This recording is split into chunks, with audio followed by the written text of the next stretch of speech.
Hello दोस्तों, मैं हूं धर्मवीर सिंह देओल और आप सबका इस यूट्यूब चैनल पे बहुत बहुत स्वागत करता हूं। दोस्तों, आज की इस वीडियो में हम बात करेंगे Canada tourist visa, Canada visitor visa के लेटेस्ट अपडेट के बारे में। दोस्तों, आज की इस वीडियो में हम बात करेंगे कि कनाडा का करंट प्रोसेसिंग टाइम क्या चल रहा है, कनाडा का कैसा ट्रेंड चल रहा है टूरिस्ट वीज़ा को लेके, विजिटर वीज़ा को लेके।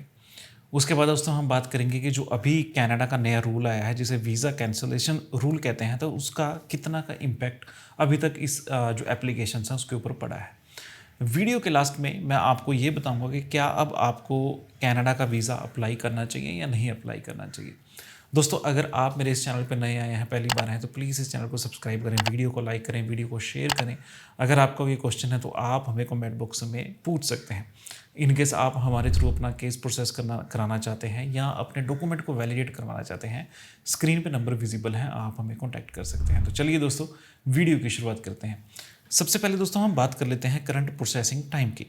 अगर दोस्तों 19 फरवरी 2025 की बात की जाए, यानी कि आज की अगर बात की जाए, तो 116 दिनों का प्रोसेसिंग टाइम है। अगर पिछले लास्ट वीक की बात करें तो 106 दिनों का प्रोसेसिंग टाइम था, यानी कि प्रोसेसिंग टाइम के हिसाब से 10 दिनों का यहाँ पे इजाफा हुआ है। और ये क्यों हुआ है, क्यों इन्होंने टाइम को इंक्रीज़ किया है? क्योंकि अभी क्या है, आईआरसीसी ने नए कुछ चेंजेस हैं, नए कुछ रूल्स हैं, उसे इम्प्लीमेंट किया है।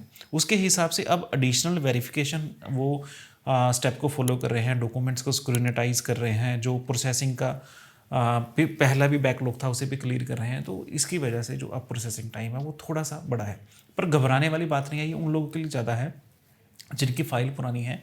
अगर आपने नवंबर 2024 के बाद में वीज़ा अप्लाई किया है तो आज की डेट में भी 20-25 दिनों में रिजल्ट आ रहा है।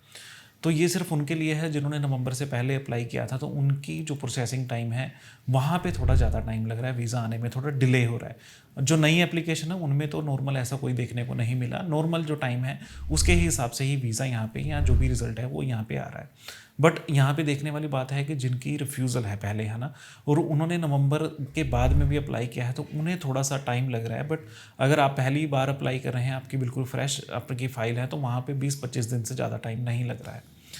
यहाँ पे क्या चीज़ है कि जैसे मैंने पहले कहा कि जो पहली बार अप्लाई कर रहे हैं और जिनके स्ट्रॉन्ग डॉक्यूमेंट्स हैं उन्हें 20-25 दिनों के अंदर ही रिजल्ट यहाँ पे मिला है। अब हम दोस्तों बात कर लेते हैं कि ट्रेंड कैसा चल रहा है कनाडा टूरिस्ट वीज़ा को लेके, कनाडा विजिटर वीज़ा को लेके। अगर ट्रेंड की बात करें तो फरवरी मंथ तकरीबन पूरा ही यहाँ पे पॉजिटिव रहा है, काफ़ी अच्छे लोगों के यहाँ पे वीज़ा आए हैं और काफ़ी ऐसे हमारे सब्सक्राइबर भी हैं जिनके जो वीज़ा यहाँ पे आए हैं। तो इसका मतलब है कि काफ़ी अच्छा जो रिज़ल्ट है फरवरी में कनाडा ने दिया है। अगर यहाँ पे हम बात करें तो ये एक अच्छा साइन है। अगर काफ़ी टाइम के बाद अगर इतनी अप्रूवल आती हैं तो कनाडा कहीं ना कहीं उन फाइलों पे ज़्यादा ध्यान दे रहा है जहाँ पे डॉक्यूमेंट ठीक है, पर्पस ठीक है, जहाँ पे टाइज ठीक है, तो उन्हें वहाँ पे अप्रूवल यहाँ पे आ रही है। ज़्यादातर रिफ्यूज़ल वहाँ पे है जहाँ पे फेक डॉक्यूमेंट को यूज़ किया जाता है। अगर हम अपनी बात करें तो हमें लास्ट वीक 5 पीपीआर हमें मिले थे, और इस 5 पीपीआर में 2 पीपीआर ऐसे हैं जो होटल बुकिंग पे लगे हैं। इसका मतलब है कि जो इनविटेशन पे लगे हैं उन्हें तो वीज़ा मिल ही रहा है, जो होटल बुकिंग पे भी लगे हैं, जिनकी फ़ाइल अच्छी है।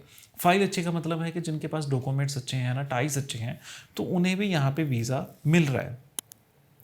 तो अप्रूवल उन्हें मिल रही है जिनके पास फाइनेंशियल डॉक्यूमेंट अच्छे हैं, पर्पस एक जाने का रीज़न है कि क्यों वहाँ पे जाना चाहते हैं ना, क्या रीज़न है, कब वो वहाँ पे जाएंगे, क्यों वापस आएंगे।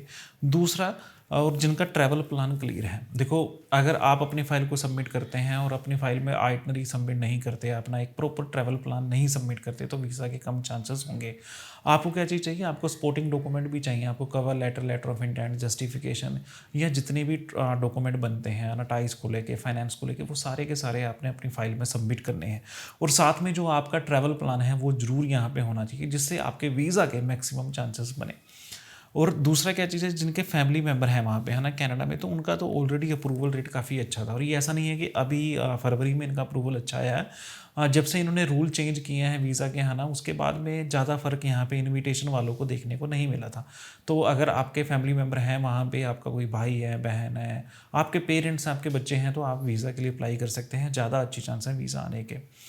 उसके बाद में जिन लोगों को रिफ्यूज़ल आई हैं, तो रिफ्यूज़ल का क्या रीज़न था, जिनके वीक फाइनेंशियल प्रूफ थे, पर्पस ऑफ विजिट क्लियर नहीं था, या जो पुरानी रिफ्यूज़ल थी, उन्हें यहाँ पे जो है वो रिफ्यूज़ल देखने को मिले हैं। क्योंकि हमारे पास रेगुलर ऐसे काफ़ी क्लाइंट्स आते हैं जहाँ पे हम उनकी जो लेटर्स हैं उन्हें एनालाइज करते हैं, उनके वैलिडेट करते हैं, और देखने में यही आता है कि ज़्यादातर जो कंसल्टेंट हैं, ज़्यादातर जो एप्लीकेंट हैं, वो भी अपनी फ़ाइल में अगर इनकेस आपकी रिफ्यूज़ल आ गई है तो वहाँ पे जस्टिफिकेशन या किसी और तरह के डॉक्यूमेंट को यूज़ नहीं करते, जिसकी वजह से दोबारा भी उनकी रिफ्यूज़ल के ज़्यादा चांसेस होते हैं।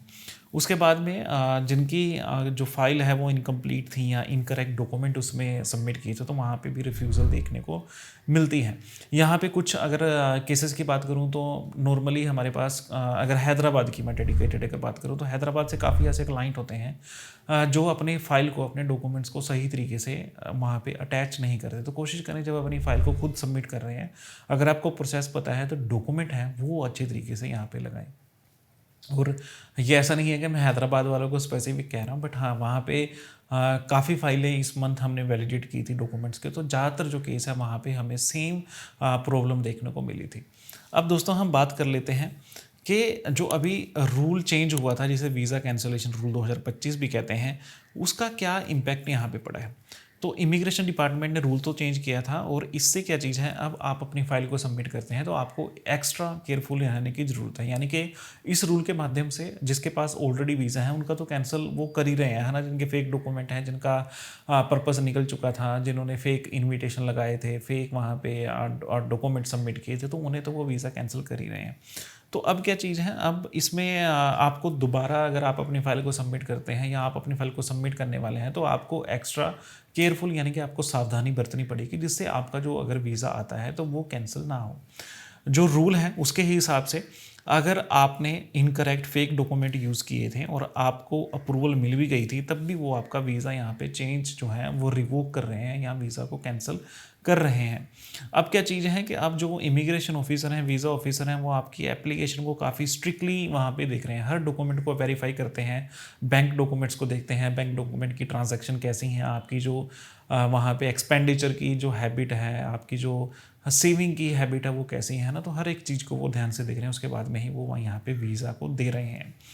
उसके बाद में क्या चीज़ है कि अगर उनको ये लगता है कि आपकी जो इन्फॉर्मेशन है वो आपने गलत दी है, डिटेलिंग नहीं दी, तो वहाँ पे क्या चीज़ है वो आपका इमीडिएटली वहाँ पे वीज़ा कैंसिल कर देते हैं। आपको एक मेल आती है कि आपका जो वीज़ा है वो कैंसिल हो चुका है। तो ये नए रूल हैं, ये रूल ऑलरेडी 31 जनवरी से इम्प्लीमेंट हो चुके हैं और इसके बाद भी वीज़ा आए हैं। तो ऐसा नहीं है कि इस रूल के बाद में वीज़ा की अप्रूवल में कम वीज़ा अप्रूवल कम आए हैं, तो काफ़ी अच्छे वीज़ा अप्रूवल आए हैं इस रूल के बावजूद भी। तो यहाँ पे आप कैसे अपने वीज़ा को कैंसलेशन से बचा सकते हैं अगर आप नई एप्लीकेशन को सबमिट करते हैं। तो सबसे पहले हमेशा अपने डॉक्यूमेंट को अप्लाई करने से पहले डबल चेक करें कि कौन कौन से डॉक्यूमेंट हैं जो मुझे ज़रूरी चाहिए, कौन से ऐसे डॉक्यूमेंट हैं जो मैं वीज़ा एप्लीकेशन में लगा रहा हूँ और उनकी ऑथेंटिसिटी क्या है, क्या वो ओरिजिनल है, क्या मेरे पास उसका प्रूफ है। उसके बाद में जो आपकी ट्रैवल डेट्स हैं वो और जो आइटनरी है वो रियलिस्टिक होनी चाहिए, यानी कि वो एक दूसरे के साथ मैच होनी चाहिए। ऐसा नहीं है कि जो आपका ट्रैवल प्लान है या आपकी जो आइटनरी है वो एक दूसरे के साथ मैच ही नहीं करती। तीसरा, जो आपकी फाइनेंशियल डॉक्यूमेंट है यानी कि जो आपकी स्टेटमेंट है वो आपकी इनकम से और आपकी स्पेंडिंग हैबिट से यानी कि आपके खर्चने के तरीके से मैच होनी चाहिए। ऐसा नहीं है कि आपने एक बारी में 5-7 लाख रुपए जमा करवा दिए और उसके बेस पे आपने वीज़ा ले लिया। तो यहाँ पे क्या हो सकता है, आपको वीज़ा मिल सकता है बट वीज़ा मिलने के बाद भी आपका जो वीज़ा वो कैंसिल हो सकता है। और किसी भी तरह की कोई भी फेक बैंक स्टेटमेंट या बैंक के जो डॉक्यूमेंट्स हैं उसे ना यूज़ करें। बार बार इस हर वीडियो में कह रहा हूँ, आज नहीं कम से कम मैं 2 साल पहले से कह रहा हूँ कि फेक डॉक्यूमेंट को यूज़ ना करें, वहाँ पे बैन आने के चांसेस हैं। और काफ़ी लोगों ने जो पैकेज सिस्टम में जिन्होंने अप्लाई किया था तो वहाँ पे मैक्सिमम जो वीज़ा जो डॉक्यूमेंट्स होते हैं वो फेक होते हैं और वहाँ पे ज़्यादा चांस है कि उनका जो वीज़ा है वो कैंसिल भी हो सकता है और इनकेस उनकी फ़ाइल अभी प्रोसेसिंग में है तो वहाँ पे उन्हें बैन भी आ सकता है। तो मैं ये नहीं चाहता कि किसी को बैन आए, बट आप अगर इस तरीके से अपनी फ़ाइल को सबमिट करते हैं तो प्लीज़ अपनी फ़ाइल को सबमिट ना करें, वेट कर लें जब आपके डॉक्यूमेंट्स ठीक हो जाएं, जब आपके पास एक अच्छी फाइनेंस डॉक्यूमेंट्स तैयार हो जाएं, स्टेटमेंट अच्छी हो जाए, उसके बाद में अप्लाई करें, है ना। देखो होता क्या है कि जब आप ओरिजिनल डॉक्यूमेंट पे अपनी फ़ाइल को अप्लाई करते हैं तो आपके पास हमेशा चांसेस होते हैं, तो कोशिश करें रिस्क ना लें, जब आपके पास डॉक्यूमेंट तैयार हों उसके बाद में ही अप्लाई करें। उसके बाद में अगर आपकी पहले रिफ्यूज़ल आ चुकी है आपके और आपने दोबारा अप्लाई किया है बट आपने किसी भी तरह की जस्टिफिकेशन वहाँ पे नहीं दी कि मेरा वीज़ा क्यों वहाँ पे रिफ्यूज़ हुआ था या मैं क्या मेरे पास यहाँ पे रीज़न थे वापस आने के, है ना। कई तरह के आपके पास टाइस होते हैं, कई तरह के आपके पास फैक्टर होते हैं जिसे आप जस्टिफाई कर सकते हो। अगर आपने वैसा नहीं किया तो यहाँ पे ज़्यादा चांस है कि आपका जो वीज़ा है वो रिफ्यूज़ हो सकता है। कोशिश करें आप क्योंकि पहले क्या था, पहले रूल चेंज हुए थे, है ना, उन्होंने वैलिडिटी को कम कर दिया, आप अपनी फ़ाइल को खुद सबमिट कर सकते थे। अब क्या चीज़ है कि अब इतने ज़्यादा रूल हैं कि आपको, अगर आपको प्रोसेस नहीं पता तो रिस्क ना लें, किसी अच्छे कंसल्टेंट की सलाह लें। और सबसे पहले उस कंसल्टेंट को ये पूछें कि मुझे सारे के सारे डॉक्यूमेंट चाहिए, है ना, कवर लेटर में आपने क्या बता रहे हो। तो ऐसा कोई डॉक्यूमेंट ना हो कि जो आपके कंसल्टेंट ने आपके बिना आपको बताए अपनी फ़ाइल में लगाया हो, तो ऐसा कुछ ना वो करें। कोशिश ये करें कि अब से किसी भी तरह की कोई भी डमी टिकट है, चाहे वो फ़्लाइट टिकट है, चाहे वो होटल टिकट है, उसे यूज़ ना करें। अगर आपके पास टिकट नहीं, आपके पास जो एयर टिकट नहीं है, होटल बुकिंग नहीं है, तो उसे डमी यूज़ ना करें, बिना उसके फ़ाइल लगाएं। तो हो सकता है आने वाले दिनों में उसके ऊपर भी वीज़ा यहाँ पे आए। अब हम बात करते हैं कि आपको अप्लाई करना चाहिए या नहीं अप्लाई करना चाहिए। तो ये सबसे बड़ा क्वेश्चन है आज के टाइम में। देखो है क्या, कनाडा बार बार रूल चेंज करता है, रूल स्ट्रिक्ट करता है कि यहाँ पे जो फेक पीपल हैं, फेक डॉक्यूमेंट के सहारे जो आते हैं वो ना आए, है ना। यहाँ पे विजिटर वीज़ा लेके जो लोग आ रहे हैं और टाइमली वो जा रहे हैं, तो उन्हें कनाडा को उनसे कोई प्रॉब्लम नहीं है। प्रॉब्लम क्या है, जो टीआरवी पे आते हैं, जो वर्क वीज़ा के लिए अप्लाई करते हैं, स्टडी वीज़ा पे अप्लाई करते हैं। बट अब डर सबके मन में होता है कि अगर हम अप्लाई कर भी देंगे तो हो सकता है कल को हमारा वीज़ा कैंसिल हो जाए। तो हो सकता है आपके मन में भी यही क्वेश्चन हो। तो उसका आंसर क्या है, देखो आपको अप्लाई करना चाहिए अगर आपके पास स्ट्रॉन्ग डॉक्यूमेंट्स हैं, और सारे डॉक्यूमेंट्स हैं ना, ऐसा नहीं है कि आपके पास कोई डॉक्यूमेंट ऐसा आपने फेक तैयार किया है ना, सारे ओरिजिनल डॉक्यूमेंट हैं। तो ये अच्छा टाइम है, क्योंकि इस वक्त क्या है, अप्रूवल रेट काफ़ी अच्छा है। फरवरी 2025 में काफ़ी कंसल्टेंट की जो अप्रूवल अच्छी आई है ना, हमारे भी काफ़ी अच्छा वीज़ा आए हैं, हमारे जो सब्सक्राइबर्स हैं उनके काफ़ी अच्छा वीज़ा आए हैं, हमारे जो कंसल्टेंट हैं जो ग्रुप में हैं उनके काफ़ी अच्छा रिजल्ट है। तो पॉजिटिव है। अगर आपके पास डॉक्यूमेंट हैं, आपके पास वैलिड रीज़न है, आप अपने बेटे के पास जाना चाहते हैं, बेटी के पास जाना चाहते हैं, या वैसे घूम के आना चाहते हैं, तो आप अप्लाई करें, अच्छा रिजल्ट है। बट हाँ, मेक श्योर करें कि आपके डॉक्यूमेंट जो हैं वो ओरिजिनल हों। उसके बाद में अगर आपने फर्स्ट टाइम अप्लाई करना है ना, आपने पहले अप्लाई नहीं किया, आपका ये फर्स्ट केस है, तो आपको अप्लाई कर देना चाहिए, क्योंकि प्रोसेसिंग टाइम के हिसाब से 20-25 दिनों में ही नई जो एप्लीकेशंस हैं उन पे रिज़ल्ट यहाँ पे आ रहा है। और इनकेस अगर आपके पास इनविटेशन लेटर है, इनविटेशन लेटर यानी कि अगर आपके पास आपके दोस्त से इनविटेशन है, आपके बेटे से है, बेटी से है, आपके मदर फादर वहाँ पे हैं, भाई बहन वहाँ पे है ना, तो किसी से भी अगर इनविटेशन लेटर है तो वीज़ा के ज़्यादा अप्रूवल के ज़्यादा चांसेस हैं यहाँ पे। अगर आपकी प्रोफाइल भी इन सिनेरियो में फॉल करती है तो आपको वीज़ा के लिए अप्लाई करना चाहिए। आपको कब अप्लाई नहीं करना चाहिए, सबसे पहले अगर आपके डॉक्यूमेंट्स जो हैं वो वीक हैं। वीक का मतलब है कि आपके पास लो फंड है ना, आपके पास फंड नहीं है, और आप ये कह रहे हैं कि जो मैंने अप्लाई करना है तो मैं इमीडिएटली इसमें ट्रांसफ़र कर देता हूँ, तो ऐसा ना करें। वेट करें, टाइम लें, जब आपकी स्टेटमेंट एक अच्छी तरीके से मैनेज हो जाएगी उसके बाद में आप वीज़ा के लिए अप्लाई करें। और उन लोगों के लिए जिनके टाइस नहीं है, जिनके पास यहाँ आने की रीज़न नहीं है ना, जॉब नहीं है, फैमिली नहीं है, कोई ऐसा मेन यहाँ पे टाइस नहीं है जिसकी वजह से वापस आओगे, तो आपको अभी वेट करना चाहिए, अप्लाई नहीं करना चाहिए। और इन केस आपकी रिफ्यूज़ल है और आप दोबारा अप्लाई करते हैं, तो आपने जो पहले गलतियां की थी वो ठीक नहीं की, करेक्ट नहीं की, कोई भी जस्टिफिकेशन नहीं दी, तब भी दोस्तों आपको नहीं अप्लाई करना चाहिए। आप बार बार अप्लाई करोगे, बार बार यहाँ पे रिफ्यूज़ल आएगी।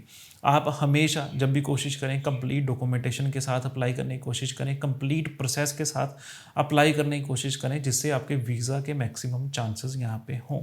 उसके बाद फेक डॉक्यूमेंट तो कभी भी यूज़ ना करें, क्योंकि अगर आप फेक डॉक्यूमेंट पे अब भी अपनी फ़ाइल को लगाने वाले हैं तो यहाँ पे क्या चीज़ है, वीज़ा तो कैंसिल होगा ही होगा, यहाँ पे आपको बैन भी आ सकता है। तो ये आज की वीडियो थी जिसमें मैंने आपको ये समझाने की कोशिश की कि ट्रेंड कैसा चल रहा है, प्रोसेसिंग टाइम कैसा है, जो नया एक रूल आया है वीज़ा कैंसलेशन रूल, उसका क्या इम्पैक्ट पड़ा है, और आपको क्या अब आपको फ़ाइल के लिए अप्लाई करना चाहिए क्या नहीं करना चाहिए। तो होपफुली यहाँ तक तो आपको वीडियो समझ में आई होगी। अगर आपका कोई क्वेश्चन है तो आप मुझसे कमेंट सेक्शन में पूछ सकते हैं, आप हमारे व्हाट्सएप के थ्रू हमें कांटेक्ट कर सकते हैं। तो आज की इस वीडियो में इतना ही, मिलते हैं अगली वीडियो में।